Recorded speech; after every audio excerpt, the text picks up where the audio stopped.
நேயர்களுக்கு astro KS ஐயங்காரின் பணிவான நமஸ்காரங்கள். மாத பலன். குரோதி வருஷம் ஆடி மாதம் 17/7/2024 16/8/2024 வரலும் உண்டான காலத்தை ஆடி மாதம் குரோதி வருஷத்தை சொல்கிறோம். இந்த மாதத்தில் வரக்கூடிய கோச்சாரம் என்ன, இந்த மாதத்தில் வரக்கூடிய விசேஷ நாட்கள் என்ன அப்படின்றத பார்ப்போம். இந்த மாதத்தில் ஒரு ராசிக்காக என்னென்ன பலன் அப்படின்றதையும் கடைசியாக பார்க்கலாம். முதல்ல இந்த மாதத்தினுடைய கோச்சாரம் என்ன அப்படின்றத பார்ப்போம். ஆடி மாதம் அப்படின்னு சொல்லும்பொழுதே இந்த ஆடி மாதத்தில் திருமணங்கள் வைபவங்கள் எதுவும் நடக்கிறதில்லை.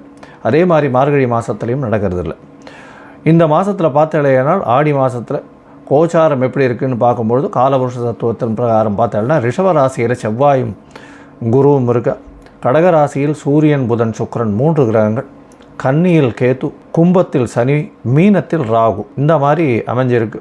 இந்த மாதத்தில் பார்த்தாலேனால் சுக்கிர பகவான் கடகத்திலிருந்து சிம்மத்துக்கு செல்கிறார். அதாவது எப்போ அப்படின்னு பார்த்தேன்னா ஆகஸ்ட் 1ஆம் தேதி அன்னைக்கு கடகத்திலிருந்து சிம்மத்துக்கு போகிறோம். இது இந்த மாதத்தினுடைய கோல்சாரம். இந்த மாதத்தில் வரக்கூடிய விசேஷ நாட்கள் அப்படின்னு பார்க்கும்பொழுது 21/7/2024 அன்னைக்கு பௌர்ணமி, குரு பூர்ணிமா அப்படின்னு சொல்லக்கூடியது. அதை தவிர ஹயக்ரீவர் உதித்த நாள் அப்படின்னு சொல்லக்கூடியது, கல்விக்கு எல்லாம் கடவுள் அப்படின்னு சொல்லக்கூடியது, சரஸ்வதிக்கே குருநாதர்னு சொல்லக்கூடியவரும், படிக்கக்கூடிய மாணவ மாணவியர்கள் எல்லாமே இந்த ஹயக்ரீவ சோஸ்திரத்தை சொல்கிறதும் ஹயக்ரீவர் கோவிலுக்கு போயிட்டு வர்றதன் மூலியமாக அவருடைய கல்வி ஞானம் நல்லபடியாக இருக்கும். 2/7/2024 அன்னைக்கு ஸ்ரீ ஜெயேந்திர சரஸ்வதிகள் சுவாமிகளுடைய ஜெயந்தி வருது. அதற்கு பிறகு 27ஆம் தேதி அன்னைக்கு வாஸ்து நாள் வருது. வாஸ்து நாள் அப்படின்னு பார்க்கும்பொழுது 6:52 8:22 வரலும் உண்டான 1.5 மணி நேரம் 90 நிமிஷங்கள். பொதுவாக வாஸ்து நாள், வாஸ்து கண் விழிக்கும் நாள் அப்படின்னு பார்த்தீங்கன்னா ஒரு வருஷத்துக்கு 8 நாள் தான் வரும். அதுவும் இந்த ஆடி மாதத்தில் வரும்.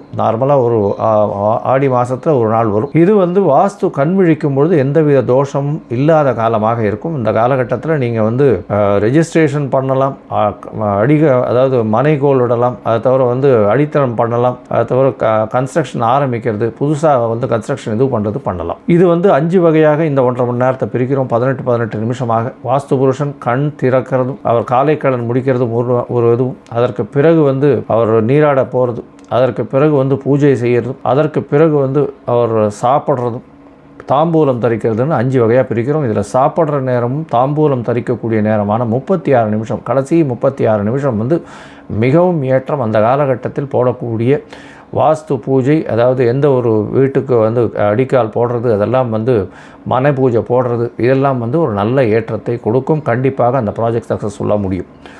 இந்த மாதத்தில் பார்த்தாலேனால் ஆடி மாதம் 31 நாளுமே விசேஷம்தான். ஆடி பூரம் ஆண்டாள் உதித்த தினம், அதை தவிர ஆடி தபசு வருது, அது தவிர ஆடி சுவாதி கருட பகவான் உதித்த தினமாக கொண்டாடப்படுகிறது. இந்த மாதத்தில் 29/7 அன்னைக்கு ஆடி கிருத்திகை, முருகனுக்கு ஏற்ற தினம். பால் குடம் எடுத்துன்னு போகிறது அதெல்லாம் பண்ணுவாங்க. ஆடி கிருத்திகையிலேருந்து 6 மாதம் தை மாதம் வரலும் விரதம் இருந்து எல்லா விதமான தோஷங்களும் மற்ற, அதை தவிர குழந்தை பாக்கியத்திற்கு விரதம் இருக்கிறதும், கடன் எதிரிகள் துன்பங்களிலிருந்து விலகிக்கிறதுக்கும் முருகனுக்கு விரதம் இருக்கக்கூடிய காலகட்டமாக இது அமையிறது. இந்த மாதத்தில் பார்த்தோம்னா 3/8/2024 அன்றைக்கி ஆடிப்பெருக்கு 18ஆம் தேதி ஆடிப்பெருக்குன்னு சொல்கிறோம். ஆடி 18 முடிஞ்சதற்கு பிறகு தான் உங்களுக்கு ஆடி மாதம் முடிஞ்சதாக கணக்கெடுத்து பொண்ணு பார்க்குறது, இந்த மாதிரியான விஷயங்கள்லாம் பார்த்து கல்யாணத்துக்கு ஜாதகம் மாற்றுறதெல்லாம் பண்ணுவாள். இந்த மாதம் 3/8/2024 ஆடிப்பெருக்கு வருது. அதற்கு பிறகு 4ஆம் தேதி அன்றைக்கி ஆடி அமாவாசை, தட்சிணாயன புண்ணிய காலத்தின் முதல் அமாவாசை, பெரிய அமாவாசைன்னு சொல்லக்கூடியது. அதாவது தட்சிணாயன புண்ணிய காலத்தில் வரக்கூடிய அமாவாசையும் உத்தராயண புண்ணிய காலத்தில் வரக்கூடிய தை அமாவாசையும் மிகவும் விசேஷமானது. ஏன்னா பித்ருக்களுக்கு, அதாவது அவர்களுக்கு உண்டான கிரமங்களை செய்யாமல், கர்மாக்களை செய்யாமல் இருப்பவர்கள் கண்டிப்பாக எல்லோருமே பித்ருக்களுக்கு செய்ய வேண்டிய கர்மாக்களை அன்றைக்கி போய் செஞ்சுட்டு வரணும். ஆடி அமாவாசை அருகில் இருக்கக்கூடிய வீரராக பெருமாள் கோவிலுக்கு போயிட்டு வர்றது ரொம்ப விசேஷம் திருவள்ளூரில். இந்த மாதம் 7ஆம் தேதி 7/8/2024 அன்றைக்கி பார்த்தாலேயானால் திரு ஆடிப்பூரம்னு சொல்லக்கூடியது ஆண்டாள் உதித்த நாள். ஆண்டாளை பற்றி சொல்லணும் அப்படின்னா நாச்சியார் திருமொழியும் திருப்பாவி இந்த 2 விசேஷமான இதுவை கொடுத்துருக்காங்க. 30 நாள் மார்கழி மாதத்தில் சொல்லக்கூடிய எல்லா பாசுரங்களும் அவளுடையதே. மார்கழி மாதமே ஆண்டாளுக்கு உண்டானது. ஆண்டாள் ஆடி மாதத்தில் பிறந்து ஆடிப்பூரம்னு சொல்லி பெரிய ஏற்றத்தை கொடுத்துருக்கா. 8/8/2024 அன்றைக்கி ஆடி தபசு, அதாவது ஊசி முனையில் நின்று தவம் செய்து ஹரியும் ஹரணையும் ஒன்றாக பார்க்க வேண்டும்னு இருந்த கோலம் அது. அதனால் வந்து ஆடி தபசு 12 நாள் பெரிய விசேஷமாக நடக்கும். இது சங்கரன் கோவிலில் பெரிய ஏற்றத்தோடு இருக்கக்கூடிய நாளாக இருக்கும். இந்த மாதத்தில் 16/8/2024 அதாவது கடைசி நாள் பார்த்தாலேயானால் வரலட்சுமி விரதம் இதுவும் பெரிய ஏற்றமான காலகட்டம். இந்த மாதத்தில் எல்லாமே ஏற்றமான காலகட்டமாக அமைய போகிறது. ஆடி மாதம் பொதுவாகவே வீட்டினுடைய ஃபங்க்ஷன்ஸ் எல்லாம் பண்ணாமல் கோவில்கள் பொது காரியங்கள்லாம் பண்ணுறது ரொம்பவும் பெரிய விசேஷம் அப்படின்னு சொல்கிறோம். இந்த மாதத்தில் மேஷம் முதல் மீனம் வரை உண்டான ராசிக்காரர்களுக்கு எப்படி இருக்குது அப்படின்றத பார்க்கலாம். அதற்கு முன்னாடி என்னுடைய மொபைல் நம்பர் ஸ்க்ராலிங்கில் போயின்னு இருக்குது. உங்களுக்கு அஸ்ட்ராலாஜிக்கல் கன்சல்ட் தேவைப்பட்டுதுன்னா எனக்கு ஃபோன் பண்ணுங்க. இப்போ மேஷம் முதல் மீனம் வரை ஒரு ராசியாக இந்த மாதம் எப்படி இருக்குன்றதை பார்ப்போம். உங்களுக்கு சந்திராஷ்டம நாட்கள் என்ன அப்படின்றதையும் சொல்லுவோம், என்ன எளிய பரிகாரம்ன்றதையும் சொல்கிறேன். மிதுனம், மிருகசீரிஷம், திருவாதிரை, புனர்பூசம் இந்த 3 நட்சத்திரம் 9 பாதங்களை கொண்ட ராசி. மிதுன ராசியை பொறுத்தவரையிலும் கொஞ்சம் கொஞ்சமாக இப்போ வந்து படிப்படியாக அவர்களுக்கு ஏற்றம் வர ஆரம்பிக்கிறது. இந்த மாதம் பார்த்தேன்னா ஆடி மாதம், அதாவது 17/7/2024 16/8/2024 வரலும் உண்டான காலகட்டத்தை குரோதி வருஷம் ஆடி மாதம்னு சொல்கிறோம். இந்த மாதத்தில் உங்களுடைய ராசிநாதன் உங்களுடைய ராசிக்கு 2ஆம் இடத்துல இருக்கார். சூரிய பகவானோடு சேர்ந்து சுக்கிரனோடு சேர்ந்து இருக்கிறதுனால நல்ல ஒரு ஏற்றம் கிடைக்கக்கூடிய காலகட்டமாக அமைய போகிறது. கண்டிப்பாக குடும்பத்தில் நல்ல மகிழ்ச்சியான விஷயங்கள் நடக்கும். பேச்சில் நல்ல இனிமை இருக்கும். பணவரவிற்கு பஞ்சம் இருக்காது. எடுத்த காரியங்கள் அனைத்தும் வெற்றியாக இருக்கக்கூடிய காலகட்டம். சுப செலவுகள் ஆகக்கூடிய வாய்ப்புகள் உண்டு. ஏன்னா 12ஆம் அதிபதி 2ஆம் இடத்துல இருக்கிறதுனால சுப செலவுகள் வரும். பண வருமானம் அதிகமாக இருக்கும். குரு பகவானும் 12ஆம் இடத்துல இருக்கிறது பெரிய விசேஷம். 11ஆம் அதிபதியும் 12ஆம் இடத்துல இருக்கிறதன் மூலியமாக நல்ல ஒரு ஏற்றம் கிடைக்கக்கூடிய காலகட்டம். அதாவது வேலையின் நிமித்தமாக வெளியூர், வெளிமாநிலம், வெளிநாடு போகக்கூடிய பாக்கியம் நிச்சயமாக உண்டு. புதிய தொழில் அமையக்கூடிய வாய்ப்புகள் நிச்சயமாக இருக்குது. 10ஆம் இடத்தில் இருக்கக்கூடிய ராகு பகவான் குருவின் வேலைகளை செய்யணும். குரு பகவானும் 12ஆம் இடத்தில் இருக்கிறதுனால வெளிநாடு போகக்கூடிய பாக்கியம் உண்டு. இந்த மிதுன ராசிக்காரர்கள் அதுவும் வந்து என்ஜினியரிங் கேண்டிடேட்டாக இருந்தாங்கன்னா, என்ஜினியரிங் அதாவது எலக்ட்ரிக்கல் எலக்ட்ரானிக் இன்ஜினியரிங்காக இருந்ததுன்னா பெரிய ஏற்றத்தை கிடைக்கக்கூடிய வாய்ப்புகள் நிச்சயமாக உண்டு. கம்யூனிகேஷன் இன்ஜினியர்ஸ் வந்து நல்ல ஒரு ஏற்றத்தை கிடைக்கக்கூடிய வாய்ப்புகள் நிச்சயமாக உண்டு. இதை தவிர பார்த்தாலே ஏனால் ஆடிட்டிங்கில் இருக்கிறவங்க, ஆடிட்டிங் ஃபார்ம்ஸ் வச்சுருக்கவங்க, இவங்களுக்கெல்லாம் கணிதத்துறை, அது தவிர வந்து நோட்டு புத்தகம் வியாபாரம் செய்கிறவர்கள், பேப்பர் வியாபாரம் செய்கிறவர்கள், இவங்களுக்கெல்லாம் ஆர்ட் டைரக்டர்ஸ், இவாளுக்கெல்லாம் பெரிய ஏற்றம் கிடைக்கக்கூடிய வாய்ப்புகள் இந்த மாதத்தில் அமைய போகிறது. உங்களுடைய ராசிக்கு பார்த்தாலேயானால் 2ஆம் இடத்தில் இருக்கக்கூடிய புத பகவான் நல்ல ஒரு ஏற்றத்தை கொடுக்குறார். ஏன்னா ராசிநாதனே 2ஆம் இடத்துல இருக்கிறதுனால பேச்சில் நல்ல இனிமை இருக்கும். பணவரவிற்கு பஞ்சம் இருக்காது. இந்த மாதத்தில் உங்களுடைய தாயின் உடல்நிலையில் சற்று தொய்வு ஏற்படக்கூடிய வாய்ப்புகள் இருக்கும். இருந்தாலும் ரொம்ப பெரிய பிரச்சனைகள் இருக்கக்கூடிய வாய்ப்புகள் இருக்காது. குரு பகவான் 5ஆம் இடத்தை அதாவது உங்களுடைய ராசிக்கு 4ஆம் இடத்தை பார்க்குறது, 5ஆம் பார்வையில் பார்க்குறது பெரிய ஏற்றம். இருந்தாலும் கேது பகவான் 4ஆம் இடத்துல இருக்கிறதுனால சிறு சிறு தொல்லைகள் தாயின் உடல்நிலைக்கு வரும்.